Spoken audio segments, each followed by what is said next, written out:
people and not married people. Welcome to The Replay, where we replay and reply to questions about games sent in to advice columnists from around the world and time. I am your husband, Eric Silver. I'm Eric's wife, Amanda McLoughlin. That's the only way wives are allowed to introduce themselves. Well, I was going to say your wife. I guess I'm the wife for the listeners in this role. I'm the wife, Amanda I McLoughlin. liked it. I thought it was very funny. I liked however you did it. Thank you. Here's the thing. Hey, fellas, tell your wife she did a good thing. Just do that. Sweet. Just good advice. We are the only husband and wife podcasters out there, and we're recording another main feed replay. If you like these episodes, remember to join the Patreon, where we do a lot of these. We're getting back on track after doing a lot of stuff in Multitude. But, I hope you've been enjoying this on the main feed. And we got to do this in person in Manchester, which was fun. God, it was so fun. Yeah, it was good. And now we're back in New York City, best city of the world. Hey, forget about it. Exactly right. I can't add anything to it because I would say like caw, but that's not even the noise of a pigeon. There you go.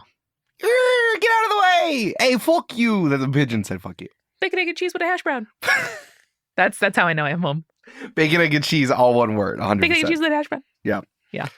I, as someone who didn't grow up eating pork products, I don't understand bacon. I really don't. Oh. Like, if bacon is there, I will eat it because Sure. it's good, obviously. Yeah, tasty. Yeah, but I think because also in my early adult life, I went through the bacon personality craze. Oh. So I was very turned off by it. Wait. Say more about that. So where were you in your like development as a person and relationship to pork when like, oh yeah, bacon flavored candles was like the biggest thing? It was definitely right after I actually started like understanding pork products, because still you have to understand, I grew up kosher, which means I didn't eat any shellfish or pork for like the first 18 years of my life. And I was like, oh, what is this weird tasting meat? Like accidentally when I ate like a meatball or something, I'm like, oh, I don't like this. So I never like understood how to prepare it. I never understood how it came from. Like, obviously I knew what pepperoni was, but I'm like, I don't want this. It's just this weird oily thing. Because like you eat beef ribs and like beef sausage and chicken sausage and stuff. Yeah, and like hamburgers, no cheese, stuff like that. I still feel that way. Did you eat turkey bacon ever? Yeah, sometimes, but it was like meh. What's the point? Yeah. Okay. Right, because it's not fatty. Turkey doesn't have the fat on it.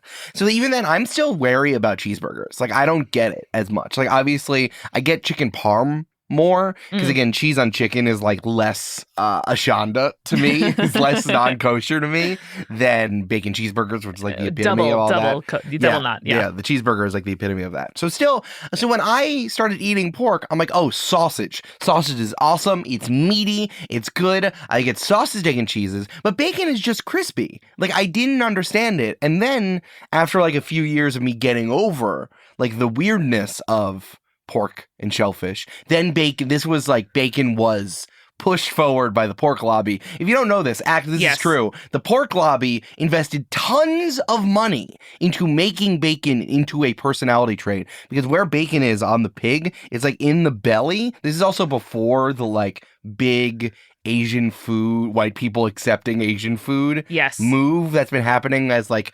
restaurateurs and food content has become true. So pork belly and bacon, which comes from the belly, were cheap cuts of meat. Yeah, and this is kind of post like late 90s and early 2000s like extreme diet culture and cholesterol conscious culture. For that, post Atkins. Yep. This is just only eat vegetables. Mm-hmm. This is like when people discovered soybeans. Yep, exactly right.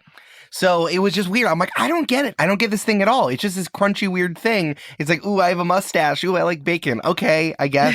I just don't understand it. So yeah, I'm a sausage, egg, and cheese girly. Well, I have to ask, Eric, when we were recently in England visiting permanent guest Jasper in Manchester, we had English bacon, which is very different to American and Canadian bacon.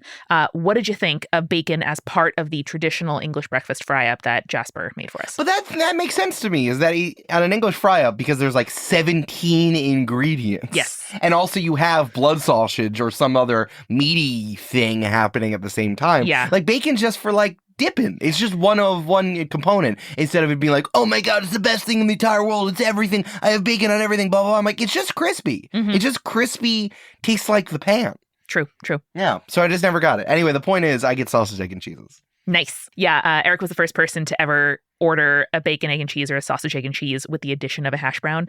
Yes. And that would be our like late night routine after like going back, to your apartment after, going out or going to see friends, whatever. Because the bodega was right outside the subway. And that place was the best. That place is the best. Rip to a real one. You need to understand, people who don't live in New York City, how nice it is to walk into a convenience store and they will give you a sandwich at 2:30 in the morning. Hot sandwich. sandwich. Yeah. And you could get like a cold iced tea. A few times, we would get like orange juice for the next morning or like an ice cream, like truly anything you could possibly want. Anyway, and having that crispy potato right in that sandwich, man, nothing like it. I used to get that in high school. There was a deli nearby that I think served truckers, because where my high school was kind of like in between highways. So you had to drive like your big rig through local roads to get to the main highway for coming from somewhere else.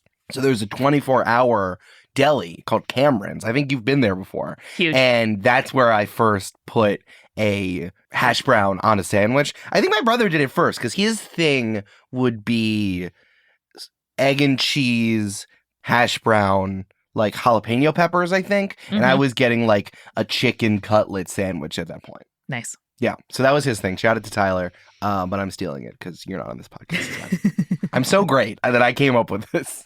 On my own. Why would you ask? Yeah. That's why the Trader Joe's hash brown is so good, because it's the closest thing I found to the hash brown you would get in a bodega or in a deli that they would put on that kind of sandwich. Oh, God, so good. Air fry that shit and then put it on a sandwich. I'm telling you, anything. It's incredible. And she can stay in the freezer for months. Yeah.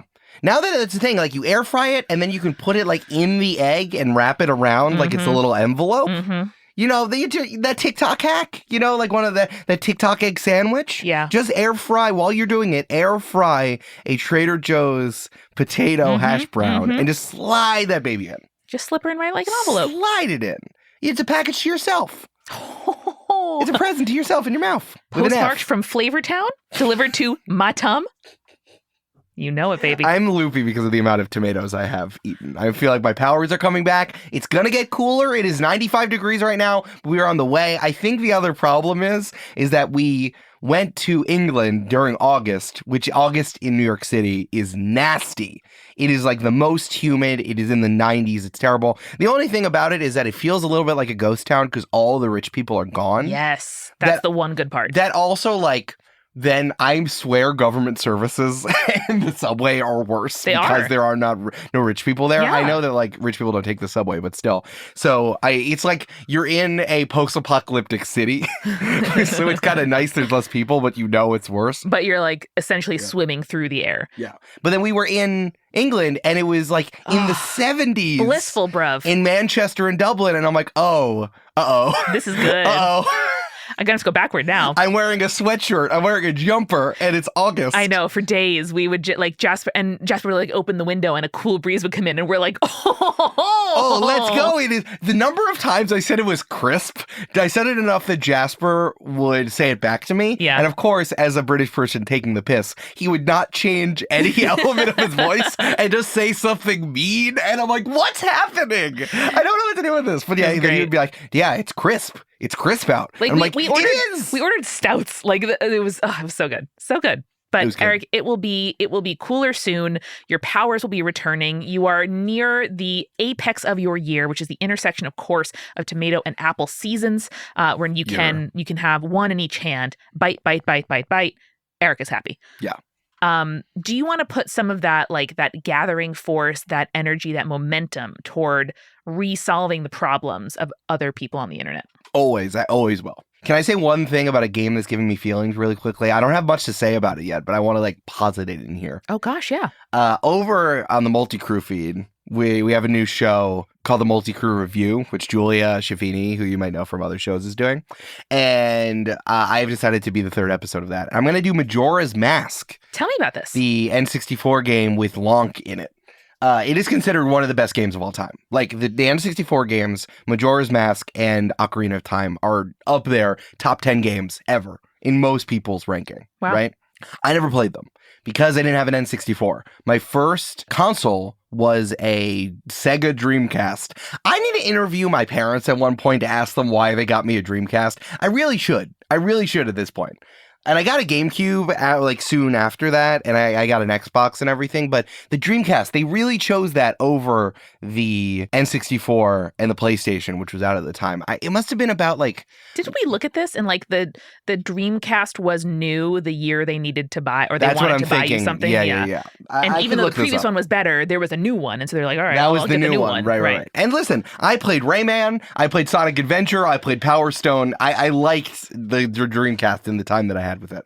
But I never played it. So I've been kind of waiting for something else to come out. There's been weird games coming out lately, like Baldur's Gate 3, I just had no interest in playing. Starfield, which is a new thing from the people who made Skyrim, is coming out. And also it's a Bethesda game. It's really unwieldy. It's probably really buggy. And it's odd. I might buy it, but I've had to wait a while because you gotta like pay extra to get it a week early, and it's releasing this Friday, and it's on the PC, and I don't want to just sit in an office chair all the time. Fair. So my friend Kenny, who has a Triforce tattoo, was like, you should just play this. I'm like, oh my God, you're right. I should. Especially, I have an N64 and I have something called an EverDrive, which has every single N64 game on it. And I can just put it in there and hook it up. But also, I remembered that Ocarina of Time and Majora's Mask are on the emulator officially licensed by Nintendo on the Switch. So, and I have an N64 controller. You do? The one that's like, it's a Switch controller, but it's shaped like an N64 controller and it's wireless and it's really great. So I go, I'll just start doing it. I'm an hour in and I already am like, oh, I see why this is a foundational text. I'm already so there. happy for you. That's amazing. And like, I have a walkthrough with me. The walkthrough is crisp because of how important this game is. So it's super legible. And I'm just having a good time already. I only played an hour this morning, and I think I'm just gonna keep playing through. But hopefully, I'm gonna try to beat the game by the time I record with Julia in like 2 weeks. But yeah, this is gonna be my new thing. Just as it's gonna take me maybe through September, and then October, soon enough, it's going to be big video game season again. New Mario for you. New Mario, October 20th. A lot of stuff is coming out, so I'm very interested in that. Hell yeah, dude. Yeah. That's awesome. Well, I'm excited to watch you play it. Thanks. Yeah, I'm already excited. The Skull Kid is already such an engaging enemy, and I've known him for an hour, and it's incredible how much of a dick he is and how powerful he is just from the jump. So much happens in the first 10 minutes in just cutscenes. Really? Even before you really start running, like there's some tutorializing stuff because I think Link, you can't jump in Legend of Zelda, which I always thought was interesting. I think it's like to teach you the movement and the tutorial stuff. Literally, I learned so much weird shit happens in the first 15 minutes. Wow. It's really, really fun. That's amazing. So yeah, if you have Nintendo Online, if you have online for the Nintendo Switch, you get these emulators for free. Just download them and play an N64 game. It's just like, it'll really open your mind. Hell yeah, dude. Yeah. Well, Eric, I have some questions here as we transition from summer into fall, some seasonal questions. Ooh, baby. Are you ready? Yes. Much an apple and a tomato in either hand as I answer these questions. So we're going to start with the tomato hand. So we're going to start on the left hand here. Okay. This is from Dr. Kwame Anthony Appiah, the New York Times' ethicist. Of course. A hot and fresh question from August 16th, 2023. Okay. And the game here is gamifying public space. Oh, God. Okay. I hate this. I think about this a lot. I think about how weird this is that this is in the New York Times. And the New York Times also shut down their sports section. Really? Because they bought The Athletic. Right. Which was supposed to be this like collection of online writers who were supposed to shut down local sports reporting, which is ridiculous. And the New York Times bought it. And then they're like, oh, fuck our writers. We should not have New York Times sports writers. Shut it down, and now The Athletic are the only people there. So it's so wild that like this exists, and at the same time, the New York Times is shutting things down, and also you can write whatever you want in the opinion section of the New York Times, and no one will say anything. Yeah. And I just find the whole thing really, really odd. Well, this is an oddity that I'm happy to have because, as usual, I think we have a really interesting and decisive answer to this, but I want to know what you think. And the other questions, I do promise, are about actual legitimate games that other people would identify as games. But this one I think is really interesting. So the question goes, I live on Cape Cod, and I've recently noticed something of a current trend. I live on Cape. I know. It's tough. It's still a New York Times audience. I live on Cape Cod during the summer. Yep. You butthole. Yep. I bet you live in fancy Boston. I've recently noticed something of a trend in which beachgoers claim valuable and sometimes scarce real estate by arriving several hours early to set up chairs, blankets, and umbrellas before leaving to return, in some cases hours later, to move into their pre-claimed territory. Oh, okay. Right? Interesting. I always thought you had to be on hand to occupy some piece of public space. Does an empty chair or blanket constitute actual occupancy? Do such phantom claims have any merit? Would someone have the right to ignore such maneuvers by removing these chairs or blankets? If so, what should be the response to the claimant who might return to find their items no longer claiming possession? Signed, full name here, Daniel Burt. Here's what I would say. First of all, Daniel Burt, great job putting your full first and last name. This feels like a classist question, right? It does. Like, these trashy people leave their stuff and then come back, which is kind of like, I already am getting that vibe, right? But if you are waking up at 5 a.m. and putting your stuff down, that's fair game. The beach is like the wasteland. You do whatever you can to survive because it's weird, right? It's hard and it's strange. And I think that you're allowed to do it. You're also chancing that someone might throw it away. I think that this question is stupid and also makes me feel like this person is like, cares more about the right thing to do or societal rules than like getting down and dirty with humanity. Then just throw the chair away. If someone comes back and yells at you being like, the wind took it, lie. Like, that's the chance these people have already acknowledged what happened to their stuff if they're gone. Someone might steal it. Like, that's what I already am getting the smacks of like, well, the police will take care of it. It's like, no, we don't. We don't call the police here. We just deal with our problems. Beach rules. I think that they know. I think the people who are putting their stuff there and leaving, that's a wild gambit. Yeah. But really, you're putting your stuff out there to be grabbed. What I'm picturing is like one parent or like the early riser comes down, stakes the claim, and like leaves the stuff there, which is a bold move. I'm from the beach, and I have never seen that shit before. If anything, someone might like, hold more space than the parties that are currently there. So maybe there's like, 2 of you and you spread out your chairs wide and then move them in as more people join you later. That I completely understand it. I have very firm rules in my head as to what is and isn't like a flagrant use of space on a beach, especially a crowded one. But if this is like, Cape Cod, people, someone from like down the street, like set up some chairs and then like woke the kids up, brought them down an hour later, that I don't have a ton of problem with. But I do think you have to accept, like you're saying, Eric, that like if you leave the stuff there, you are trying to preserve the space. If you're not there to attend it, things might happen to it. Someone might take it. Someone might put it away. Someone might shift it. And that's kind of all fair. Would I do it personally? I think I feel like a bit of a dick if I did this. I don't think I would like go down to the hotel pool, stretch out my beach towel and then go back up for breakfast and then come down later because someone could be using that space in the time that I'm gone. But someone might move your towel or throw it away. Which I think is fair and I don't have a right to get mad at it. Okay, here's the situation I'm saying. Imagine someone comes down and then their stuff is all thrown over, right? Your beach chair is somewhere else, your towel is all sandy, and your umbrella is thrown away. And then you're looking around and you're angry, and this person's like, who moved my stuff? Who moved my stuff? And then no one's looking at them because no one's taking responsibility. Yeah. That's fair. Because you weren't there. That's fine. That's the whole point of you not being there. You're just going to have to deal with it. Or you can be like, oh yeah, I saw it earlier. Your stuff got blown over by the wind. Like, that's just what you're going to have to deal with. Yeah.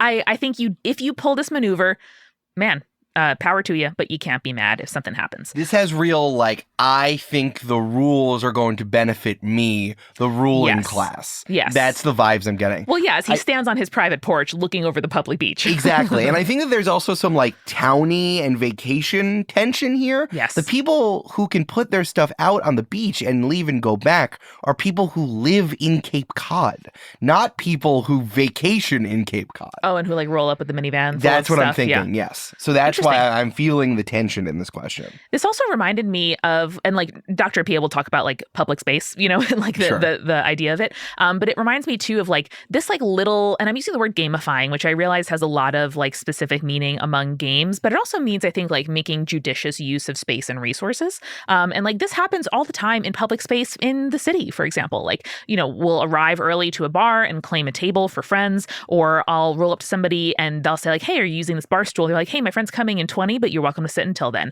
Like that is normal. That is sharing resources. And that is like, yeah, like if you're here, if you've claimed it, if someone like went to the bathroom, if someone, I thought it was abandoned, the person comes back later, like fair enough, dude. Like the puzzle pieces have to intersect a little bit because there is a finite amount of space to go around. Why this man is concerning himself with this question while he sits on his porch, I don't know.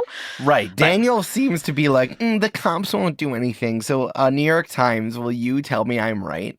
But I do think the question of how long is too long and what you have a right to be mad about if you return and it's disturbed is interesting. And that's what Dr. Appiah talks about. All right, please. So he says, the aim of such public space is to allow as many people as possible to make proper use of it. That aim is undermined by absentee claims that prevent others from enjoying a spot on the beach for extended periods. I don't know if I agree with that.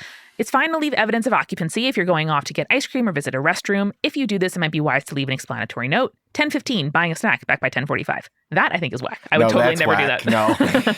No. That's within the spirit of social convention, but your beach blanket buccaneers are abusing the convention and effectively privatizing what should be public. I feel this way about the park. I don't feel this way about the beach. I think it depends very much how crowded the beach is. I have been to lots of beaches. The beach where my mom works, like every square inch of space will be occupied by somebody. And I think if you, drop stuff early to get like a prime oceanfront view and like set up a little like fence or your umbrellas, your coolers, things like that, and don't come for many hours, on the one hand, I'm sympathetic because like I'm from a big family and it's hard to find like actually space to have 8 beach chairs or whatever. But also like you got there later and the person who got there first like should be able to use it and then leave for the late crowd. But humans treat property without surveillance badly. True. That's what I'm saying. That's what you are chancing. So that's because you take that risk, it's like if it works, good. And if it doesn't work, you took the risk and it didn't work. Right. So like on the lowest level, what if someone walks through your stuff? What if someone kicks sand on your stuff when they're running by? There's really small things. On the largest level, this is why people have security cameras. Because the deterrent of being watched, humans act better. Mm-hmm. So if your stuff is not there, someone will just mess with your shit or do whatever to it because they will not be held responsible. That's what I'm saying the risk is. I think that this is without, in a vacuum, without the context of how humans actually interact. That's really interesting. And that's what I'm saying. It feels very like rule booky, very state. Yes. And we'll actually touch on that at the end. So Dr. Appiah continues, at the same time, moving other people's things isn't to be done lightly. You'll certainly want to be sure their owners haven't just stepped away for an acceptable interval. The social conventions about claiming areas in these public settings are not, of course, precise. Half an hour or so strikes me as a good marker in most circumstances, but take a poll among people you know. If the beach spot hogs return when you're around, you can show them where their possessions are and tell them that you waited for a while and assume they weren't returning. Right. Just do that. Just do that and then take your chances. Yeah. He says it's best when these issues are settled through social rather than statutory means. Certain beach towns in Spain, I'll note, punish such infractions with stiff fines on beach spot hogs. The Italian Coast Guard has even seized unattended towels, umbrellas, and chairs, holding them until their owners pay a penalty. Honestly, I think that's so much better. This is like when someone says like, oh, we'll deal with this on a case-by-case basis. No, have it in a book so that you can deal with you need to have something to refer to first. No one is just going to accept like, oh, well, you're not supposed to do that. Like the social order does as demonstrated by how people are acting in movie theaters right now. No one cares. You need some sort of enforcement. So either there's a rule or there's no rule and you take it up kind of with fate. Exactly. Either there's a rule or there are no rules and then we're competing. Fascinating. Yeah. Do you want to hear what New York Times readers thought of this response? Boof. All right, let's see what happens.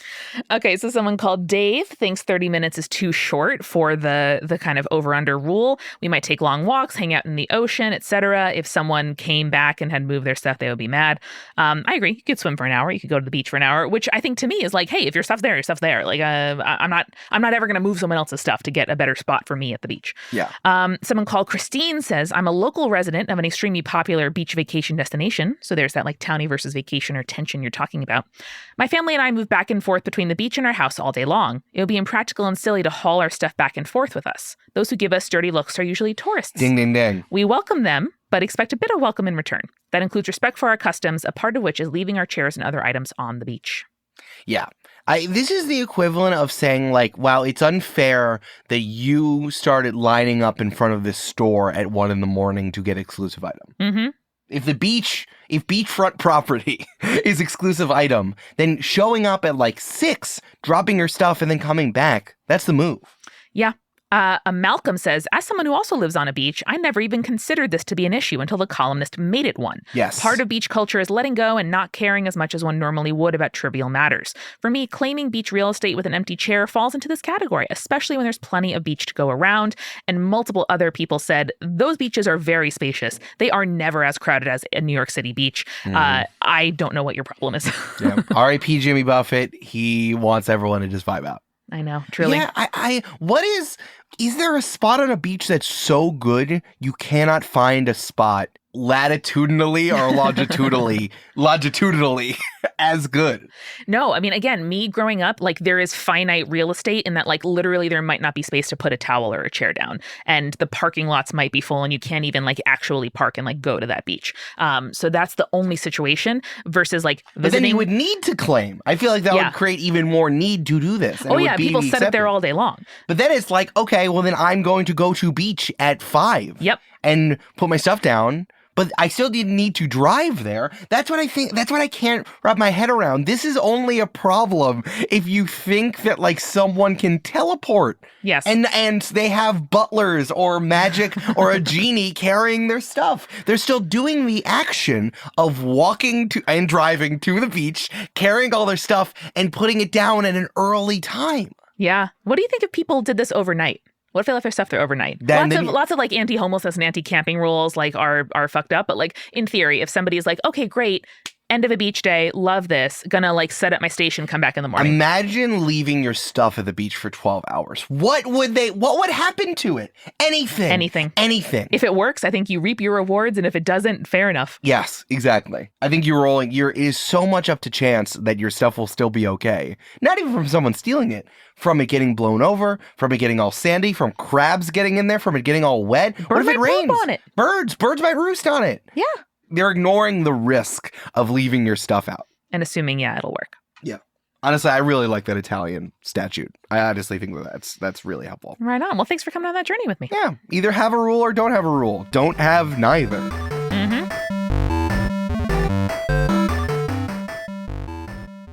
Hey, it's Eric, and I made some cupcakes with Multitude M on it because it's the MULTICREW DRIVE.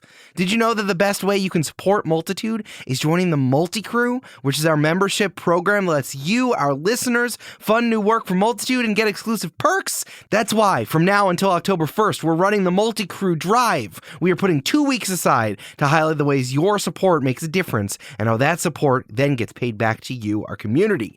Our goal? We're going to add 100 new and upgrading members to the MULTICREW by October 1st. By joining the MULTICREW for as little as $5 a month, you get access to amazing perks like Head Heart Gut, our exclusive podcast, access to MULTICREW-only channels on the Discord, and so much more.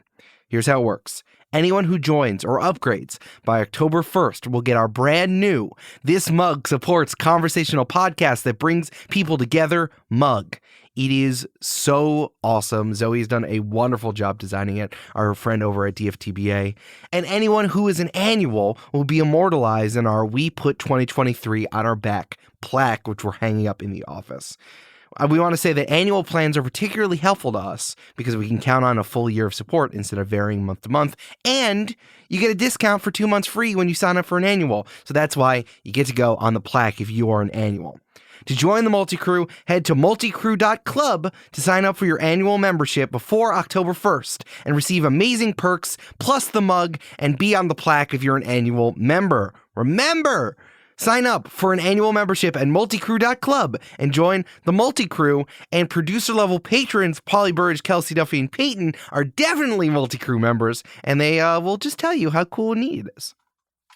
We are sponsored today by Creart by Ravensburger. Did you know that Ravensburger produces more than just classic jigsaw puzzles and board games that we know so well? Introducing Creart by Ravensburger, the ultimate painting by number experience. You'll find everything you need to start your artistic journey today with these carefully curated painting by number kits. Whether you're a seasoned artist taking on a new challenge or a beginner eager to explore the world of painting, Ravensburger's kits cater to all skill levels and ages. Embrace the therapeutic benefits of painting by number as you melt the stresses away of daily life and find solace in the act of creation without facing the pressure of a blank canvas. Easily explore Ravensburger's wide selection of enchanting designs on Amazon, ranging from majestic landscapes to adorable animals and everything in between. Let your imagination run wild and embrace the joy of painting with CreArt by Ravensburger. Shop for CreArt on Amazon today!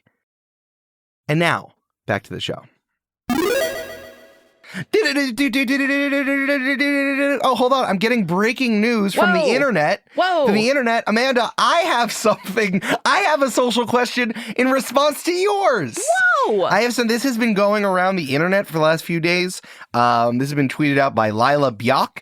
And I have to share it. This is from the social questions of the New York Times. Oh, no. This was tweeted on September 3rd. Someone did send this to the Games and Feelings Twitter after I had already grabbed it and I wanted to do it for you. But I really wanted to tell you. So, like, you know, things blow up in the internet. People love advice questions. That's why you take screenshots of Am I the Asshole and it goes viral. Mm-hmm. And the New York Times loves being ridiculous and letting ridiculous people air themselves out.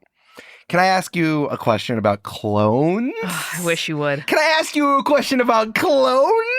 I wish you would. All right. Would I fuck my clone? So the answer is, I think the age gap would ultimately be the deciding factor for me. If I were to be cloned, my clone would be born as a newborn and we would be 32 years apart in age. And I just don't think that's really appropriate until very late in life, in which case I don't want to sleep with the 32-year-old me. Fair. Okay. This was answered by Philip Galanis, who I guess they have a column called Social Cues. Q being the letter Q for question. This was Q apostrophe S? Yeah, Q apostrophe S. I don't like that. I don't think it needs the apostrophe. I don't like it at all. It's not possessing anything. This was not screenshotted. It was a photo of an actual newspaper. So this is in print, baby. Yes. The gray lady is printing this stuff down. This is from someone named Dog Mom, and the title is Custody of a Clone. My partner and I went through a breakup recently. During our relationship, he developed a close bond with my dog.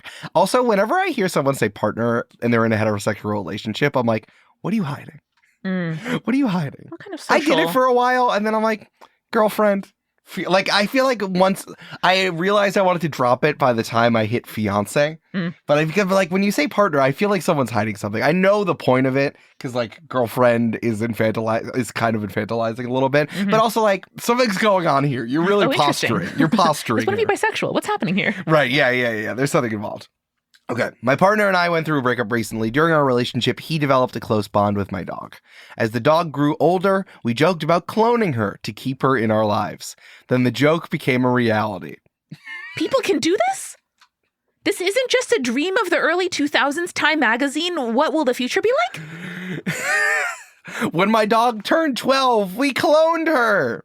It's been a joy to see her as a baby. Oh, boy. Pause. Do you have any questions?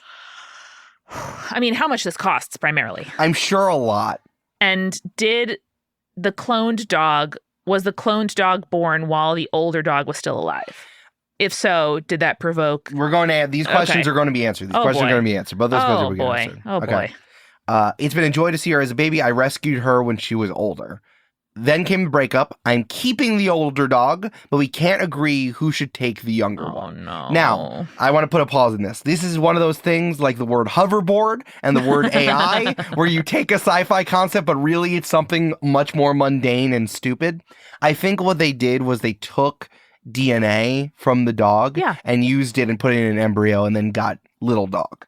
Got puppy. Well, I think science fiction wants us to think that the clone is popped out at the same life cycle. That's what I'm saying. Yes. Exactly. So, like, I mean, you're right. Like, genetic cloning is not the same. Like, twins are genetic clones. They're still different. You know, like that. Fine. But my question is, how do you make just one? Puppies are almost always born in multiples. I think it's the test tube thing. I think maybe it was like incubated in like a, I don't know, but I assume in my head, I don't know if they put it into a dog.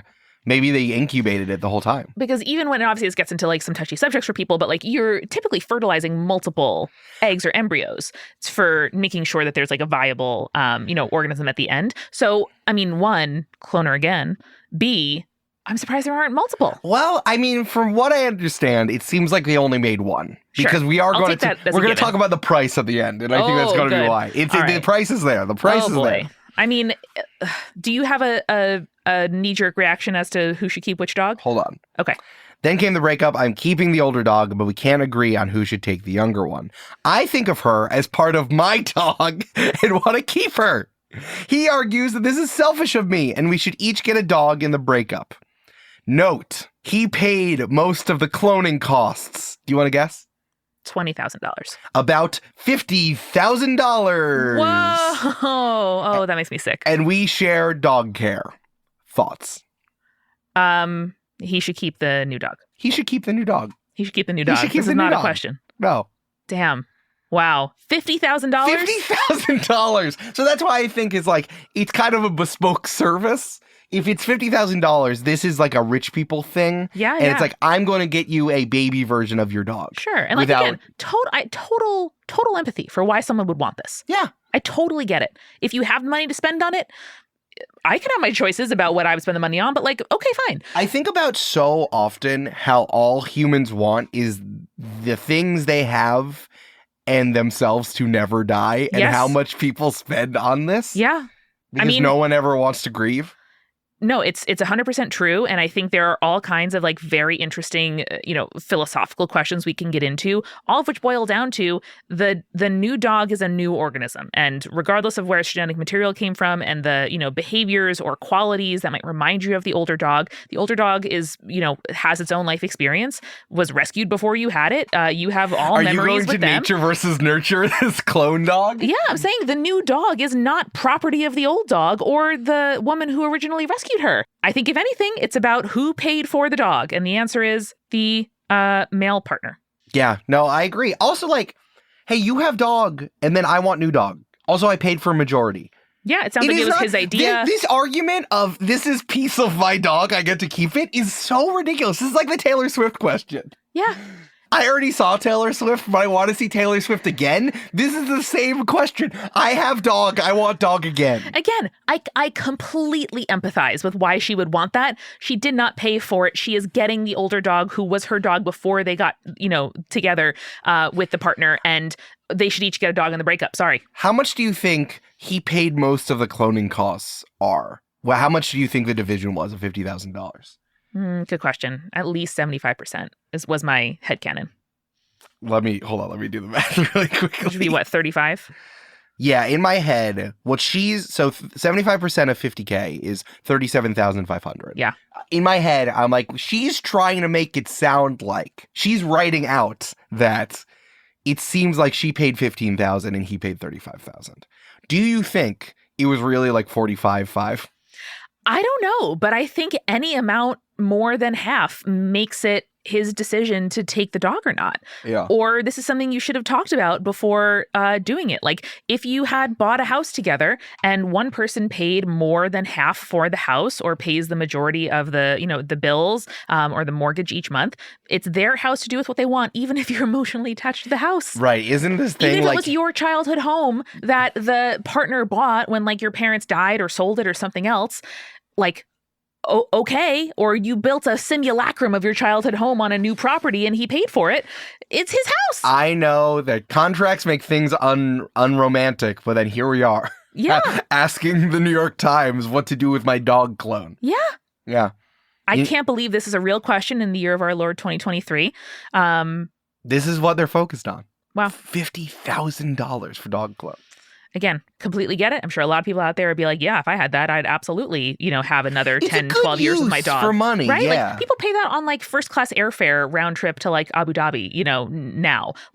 That's a worse use of $50,000, but Is it? If you are going to Abu Dhabi, I feel like you're going for a good reason. And imagine just having a good time on a massive flight like that. Yeah, that'd be great. That'd be awesome. But I'm just saying that first class flights, I think, are worth the money. I think that is a worthwhile splurge. It's just if that amount of money is something you can spend, spending it on another 10 or 12 or 15 years with a dog or a dog that reminds you of the dog that you loved, I get it. He paid for it. It's his dog. if it makes you feel all better, because like we don't have $50,000 to clone dog either. If it makes you feel any better, remember money doesn't solve happiness. No, it doesn't. It really These people doesn't. are still writing to the New York Times to solve a dispute. Right. Like obviously we're here. Obviously money doesn't give you happiness, but it sure does make the hard things way less hard. Yes. And opens doors that don't exist. But if this question, rich people are so miserable. They're so miserable, and they're writing into the New York Times because Dog Mom does not have anyone else she can talk to in her life, or she has talked to a lot of people, and she's gotten mixed responses, and she's feeling unfulfilled, and her social circle is shaken. I wish this was made up, but I know it's not. No, it's very real. Yeah. Very real. Damn. Oh, Leela Biak used to be a fact checker at The New Yorker, which is really funny. Also, perhaps the Rolls Royce of fact checkers. They don't fuck around with their fact checking at The New Yorker.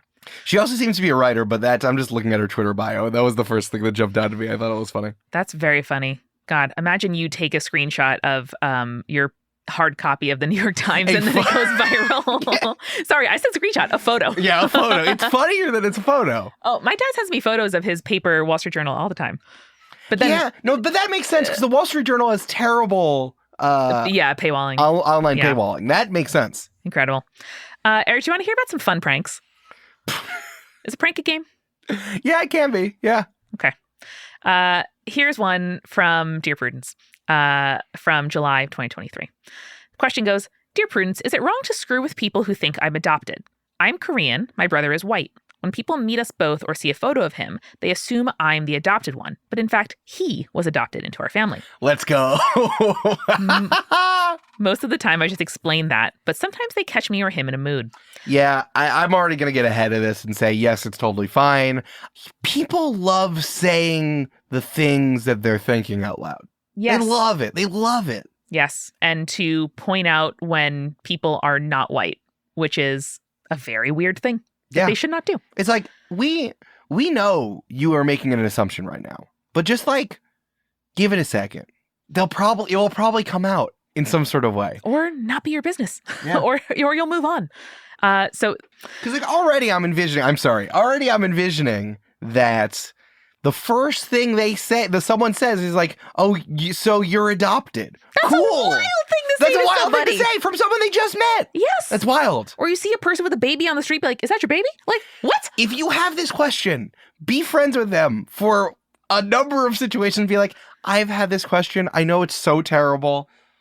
What's going on? What's going on here? Because like you can't lead with that. What? I love that first impressions don't matter for like people who have these thoughts. Yes. And cannot keep them inside their brain. Exactly. They're like, well, my right to know your life story and make you fit into my mental model is way more important than whatever you're going to correctly conclude about me that this is the first thing I say to you. Yeah, it's like the question that the question asker needs to ask before they're giving a great prank, which I'm very excited to hear, which is why I want to get ahead of it because I don't want to be colored. I want to be on their side even before they say this about being justified. Yeah. We are so much more concerned with shaming the person who says the retort to something insulting. You're right. Than the person who said something insulting from the beginning. And that drives me crazy. I say this a lot and I need to remind myself of it a lot and be like, oh no, someone who's an asshole to me doesn't like me anymore. Oh no. Like it really does boil down to that. I should not care what this person has to say about me because they were rude to me from the jump. Or they are constantly rude to me and then I finally said something. Like, no, I don't think that this person should feel bad at all because they were disrespected from the beginning. Yeah, I think that I was socialized and a lot of people are taught as kids to keep the peace above all else. And that pointing something out or making a problem or calling attention to something that is actively harming yourself or someone else is ruder than the original infraction. Because if no one talks about it, then no one has to deal with it. And that upholds a lot of white supremacist, like capitalist structures in our country. Christian supremacist. Exactly. White Christian, because that's what it means. Yeah. That's what white supremacy means. It does. It also means you're all good Christians and you all constantly turn the other cheek. Exactly. And, forgiveness will come at the end of your life, not based on things that you do or earn or change your behavior to reflect. Yes. So it's something that I am also like actively like working through and challenging my own assumptions and first reactions when, seeing things happen in public. And it's why I think things like, saying to somebody, that's not appropriate to say. Or why would you say that to that person? Or one of Danny Lavery, the previous Dear Prudence's favorite retorts was like, what a strange thing to say. I think that's not enough. I don't think that's good. I think that continues to uphold the social. That is the retort you can tell your friends you clapped back with, but someone can continue to elide over in conversation, which is why I don't like it. Because it doesn't actually matter what made the person think it was appropriate to say. The thing that you need to say is, that's not appropriate to say, and you owe them an apology. Yeah, or you immediately clap back with something. It's like, well, you said something mean to me, so I'm going to say something mean back to you. Like, of course. Or you can prank them. Or you can prank. Continuing this letter. Last time it happened, my brother visited me at work, and a coworker saw us and commented, "Tally, I didn't know you were adopted." So I acted confused, and my brother suddenly roared, "She didn't know! We never told her! Why would you do that?" That's such a Lorelai Gilmore-ass response. I love that. That's so funny. I didn't even think that was the prank. I didn't even think that was what they were going to say. That's great. No, that's really good. Because it immediately casts the thing that someone said as absurd. It immediately puts absurdity upon the thing you've said, which is why I like it a lot. Me too.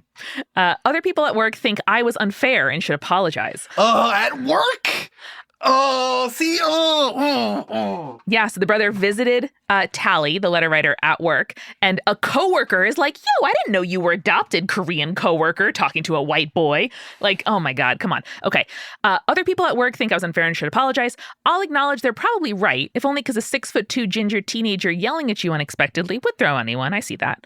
But I feel like that's only a social lubrication apology, and I'm not 100%. in the wrong here. Yeah. If I was adopted and I wanted to talk about it, I would probably have already told them, wouldn't I?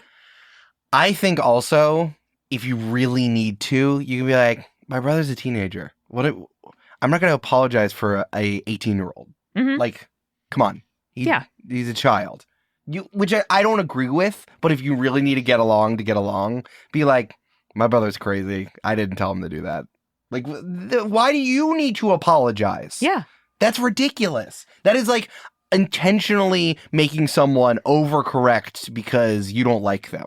That's ridiculous. And I think it's your right to act confused when someone asks you a buck-wild question. Like, I'm sure this happens to Tally all the time. And if she wanted to be like, what do you mean? Like, why would you say that? And make the coworker be like, well, you're Korean, he's white. You're like, good. Then I know like, you okay. should make someone say that. Right. It's like, hey, I'm holding my iPhone out to record this. What did you mean by that? What? What do you mean by that? Yeah. Which is another good question that can lead into telling somebody why the thing they said is whack. But I thought that was an incredible prank. I don't think they did anything wrong. And I think you're totally right, Eric, that you can say, he's a teenager. What can you do? It's like, we get this question a lot, and my teenage brother is tired of it, so my teenage brother did something ridiculous. Yep. And your teenage brother will be like, yeah, fine, whatever. Yeah. It's also like, I don't know. It's on people who are adopted to disclose and consent to talking about that if they do or don't want to. And so the brother is also getting dragged into discussions of adoption all the time that he might not necessarily want. I also want to push back on Question Asker a little bit to anxious them. This isn't a prank. This was a social response. This is a funny response. Yeah, it was just a funny response. It wasn't even a prank. Like, a prank would be if you continued this, if you lied to your coworker consistently saying that you had a white family. That would be a prank. And then you photoshopped yourself into photos and then kept those white family photos on your desk. That would be a prank. This was just a joke. This was a joke. Okay.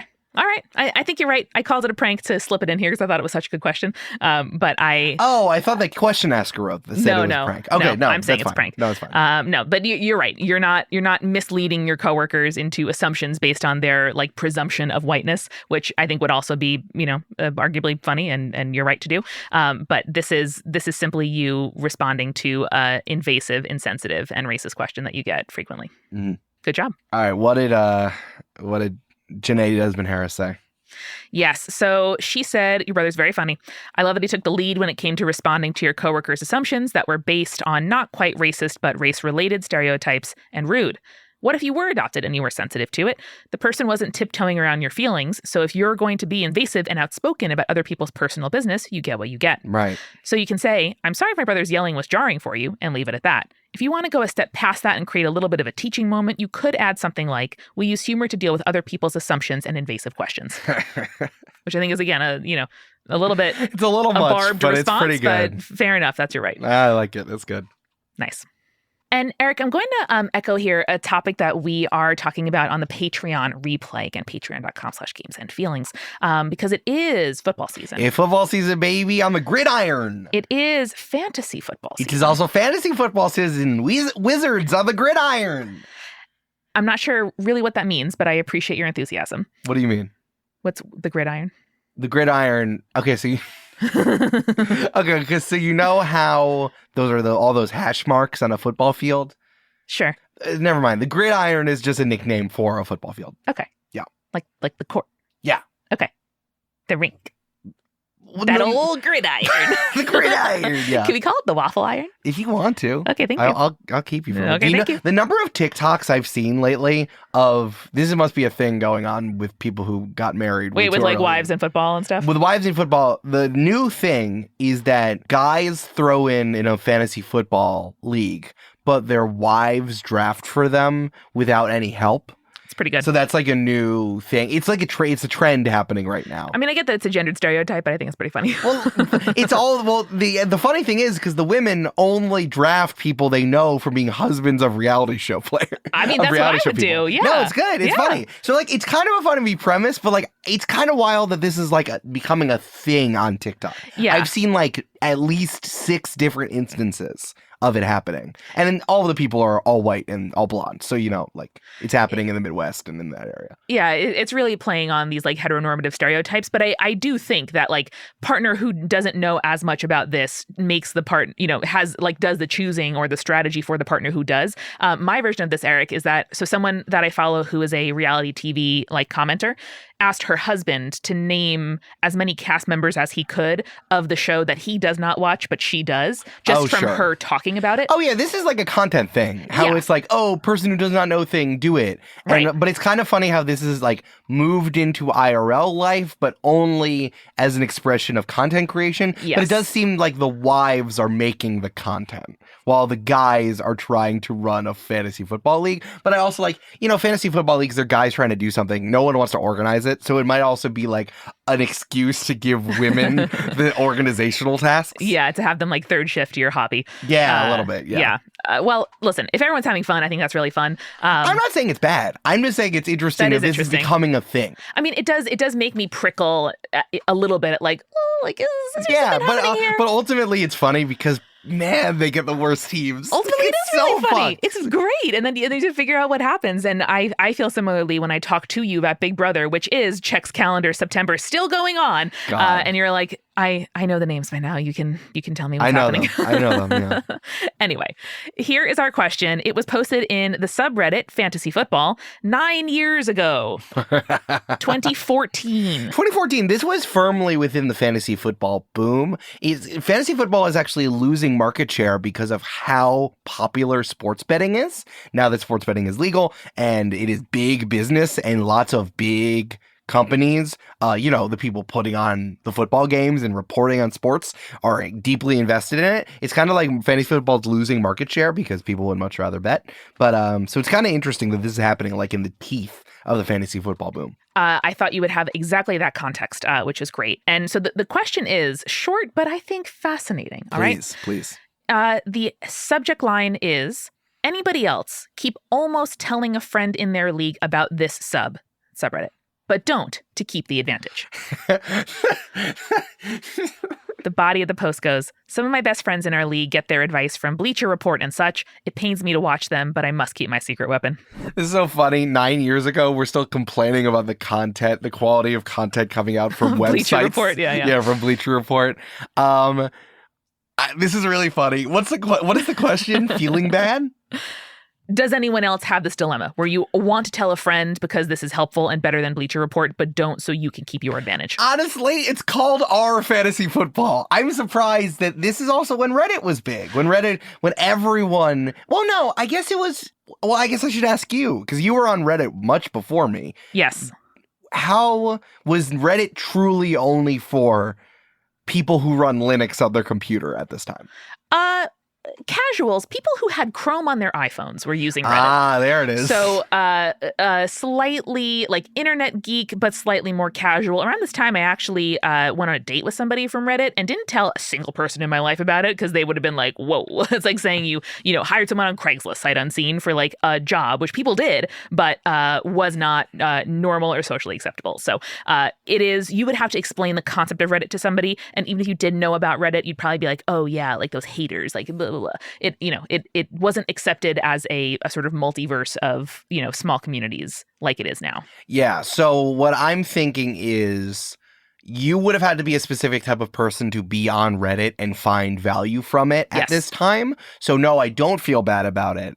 And then at the same time, it's called R Fantasy Football. It's not like it has a silly name. It's not obscure. No, this is not like sharing your good torrenting hookup with a friend when you want to like be the one providing them all their torrents. Yeah, I think about like men's fashion tips. Like men's fashion has always been like a weird bugbear. I know that it's been happening a lot more now that one guy blew up on Twitter. Yeah. And that like TikTok has a lot of really good men's fashion stuff. Oh, yes. But there was the men's fashion subreddit. It didn't feel like something you would Google or something you would look for. No. But our fantasy football would be like, oh, I wonder if there's a fantasy football community on Reddit. You should know. So no, I would not feel bad. And also, play to win, baby. You play to win the game. All right, secondary question. This is from Captain Cliche, a comment on this post. A few years ago, my buddy found this sub, and I noticed he posted something asking for advice about a trade proposal in one of his leagues, a league I was in, about a trade I'd offered him. So I decided to respond to his post advising him to accept the trade, and he did. Let's go. Is that just underhanded enough? Or yeah, you're a detective. No, that's you being like a detective. Okay. That's you being a noir detective. You're Humphrey Bogart in that situation. You're not doing something evil and underhanded. That's very funny. Also, you should check. You got to check to see. This is the thing that happens on D&D posts a lot. Yes. Where it's like, hey, if you're in my party, stop reading. It happens all the time. And the fact that someone was not preventative in something that would happen like this, that's really funny. Congratulations, Captain. Amazing. Someone else said like they use a secondary account on this sub specifically because some of their friends know their like primary Reddit username, which also buck wild to me. Reddit should never be close to your real identity in my opinion. No, you're conflating Reddit and AO3 together. I disagree with you. I think that's my era of the internet. I don't think that's a truism of everybody, but you gotta use all of your advantages. You gotta. This is really funny. I love this. Well, thanks for re-answering these questions with me, honey. No, it's good. I like it. Thanks for taking my emergency question as well. Anytime. Hell yeah. All right, well, that's the episode. Amanda, what's going on in your life? Oh, high holidays, atoning, playing a little block game on my phone. That makes me very happy.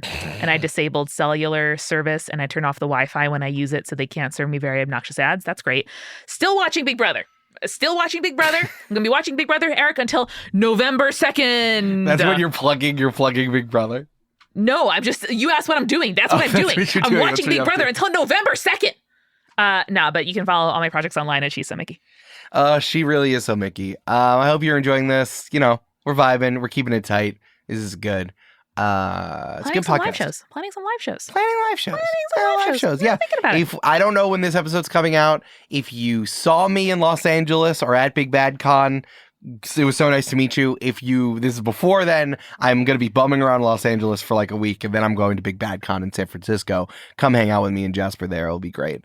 But yeah, man, just vibing, keeping it tight. And Amanda, I promise I will not write in to the New York Times to talk about all of our cloned plants and stuffed animals. Thank you. And I certainly won't spend $50,000. Or if I do, we're going to sign a contract saying that I own the clone. That's a substantial investment. You got to figure out whose dog it is before you clone it out. You got. Come on. Yeah, you gotta.